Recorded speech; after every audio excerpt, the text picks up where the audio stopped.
మంది వాట్సాప్లో ఒకటే మెసేజ్ గిరికలు కొడుతుంది.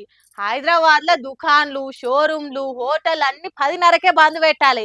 ఇద్దరు ముగ్గురు కలిసి రోడ్ల మీద కనిపించిన ఫ్రెండ్లీ పోలీసింగ్ కాదు, లాఠీ పోలీసింగ్, తోడ్కలు తీసుడే అని సోషల్ మీడియాలో వార్త షికారు చేసింది కదా. మరి గదంతా నిజమేనా? ఏందో ఒకలేమో 10:30కే అన్ని బంద్ పెట్టాలని సర్కార్ ఆర్డర్ వేసింది అంటారు. अंदर बाहर लगाना कर देना। 11 के बाद दुकान दिखना ही नहीं, अगर दिखे तो मार करते लाठी चार्ज करते थे। नो फ्रेंडली पुलिस, लाठी चार्ज पुलिस, ठीक है। 11 के बाद नो ओपन। పోలీసు వాళ్ళు ఇక 10:30 దాటినాక పానాది మీద కనబడితే పండ్లు రాలగొడతారని చెప్తుర్రు. ఇంత పెద్ద హైదరాబాద్లా 10:30కు అన్ని బంద్ పెట్టుడేందిరో, ఏడికెంచి ఏడికి పోతున్నాం మనమని మస్తుగా బుగులైనరు పబ్లిక్ అంతా. ఇది అడవా హైదరాబాద్ 10:30కు బంద్ పెట్టుడేందని గారానికి ఇచ్చిండ్రు. అటు ఈ సంగతి తెలవంగానే అసద్ సార్ కూడా గట్టిగానే ఆడుచుకుండు. అరే మెట్రో సిటీగున్న హైదరాబాద్లా 10:30కు అన్ని బంద్ చేస్తామంటే ఎట్లా?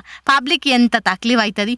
మీరు షాయా పాంటేలలు నడిపించేటోళ్ళని బంద్ చేస్తారు, మరి బంజారా హిల్స్, జూబ్లీ హిల్స్ లా పబ్బులను కూడా గదే టైం కు బంద్ చేపిస్తారా? ఇక్కడ పెట్టినట్టు రూల్ అటు దిక్కు కూడా పెడతారా అని పోలీసు వాళ్ళ మీద ఫైర్ అయినరు. అజ్జూషో ఏందో గాని లేలే అవన్నీ ఫేక్ న్యూస్లు, మేము ఏడ చెప్పలేదు 10:30కే షాపులు బంద్ అని. ఇది వరకు ఎట్లుండనో అదే రూల్స్ గాని ఏం మారలేదు అని మళ్ళా పోలీసు వాళ్ళు ట్వీట్ పెట్టిర్రు. కానీ అదే పోలీసు వాళ్ళు ఇగో 10:30కే బంద్ పెట్టాలని ఆటోకు బ్యానర్ కట్టుకొని ప్రచారం చేస్తుండ్రు. ఇలా ఎవరిది నమ్ముడో ఏం కథ అని పబ్లిక్ పరేషాన్ అవుతుర్రు.